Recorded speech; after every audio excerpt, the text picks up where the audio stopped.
Hello everybody.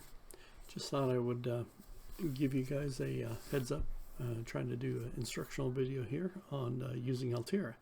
So for those who need a little bit extra help, of course this is Altirra, you can see, and in case you're having problems, like say if you've never dealt with zip drive or zip disks, then this video is for you. So if you already have a zip disk, like say we've already got a zip file here, and this has got a whole bunch of public domain software in here, so a lot of ATRs, that kind of stuff. So the first thing is, if you already have it on your C drive like I do here, all right, so you can click on it there, and then you can hit the extract all button in Windows. I'm running Windows 11, and we hit extract all. It'll come up like this and say, where do you want to put it? So we say, yeah, downloads folder, that's fine. And we click on extract, and it automatically extracts it. So this is pretty good. This is pretty simple stuff. And that's all there is to it. It will automatically open, see this, automatically this file folder right here. So, and these are all the ATRs. So someone digitized all the original files that were in here. And let me move that over there. And these are actually newsletter disks from back in the day from the this group that actually did that, was the hacker group. So at this point you can do a couple things.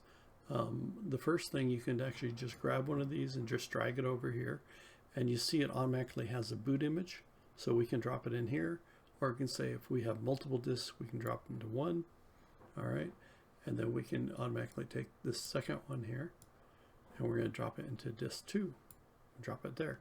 So, and we go up to our file, all right, and so we say, all right, so we're going to go in disk drives. See, they're automatically mounted in here.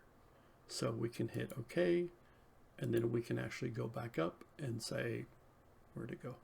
We go and say, all right, we want to do a cold restart or reset, and we do this, and lo and behold, it slowly comes up.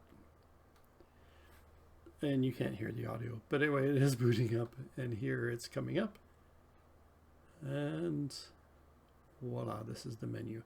So here we're getting the old hackers menu system.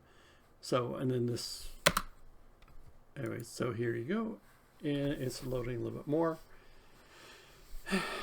And okay, here we go, and so you're in the menu system.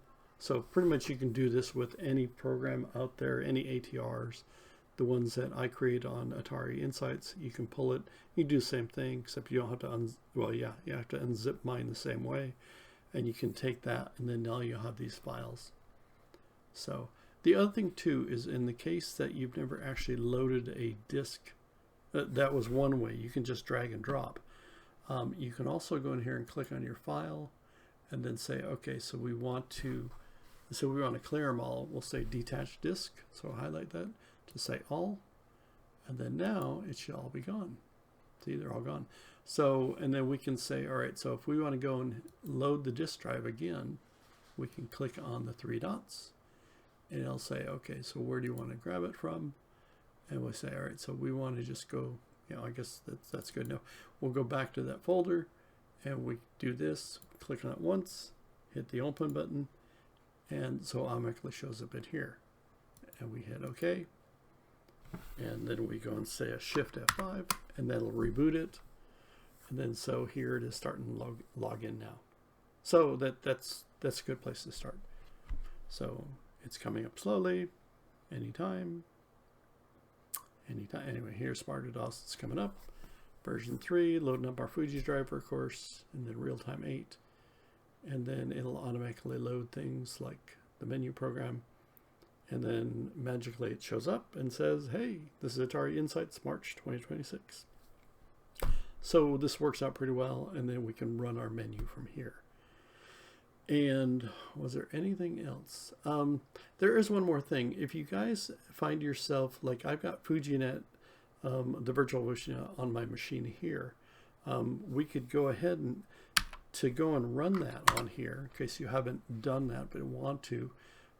My FujiNet is right under here.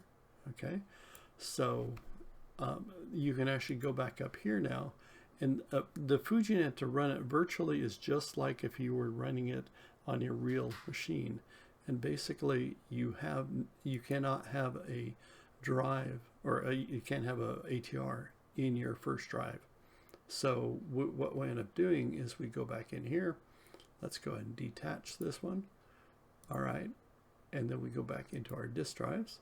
And so this has to make sure it's off, because if it's like this or one of these options, it will not work. So FujiNet is like that. You just have to have that off. We hit OK. Then we go back up and we say we're going to do the Shift F5 again, so cold restart. And lo and behold, here it's starting to load FujiNet. And then you go into whatever folders, different things. So we can go into get this. This is, like I say, this is the virtual one. So this all works pretty well. So hope you enjoyed that, and we'll be seeing you again. Bye.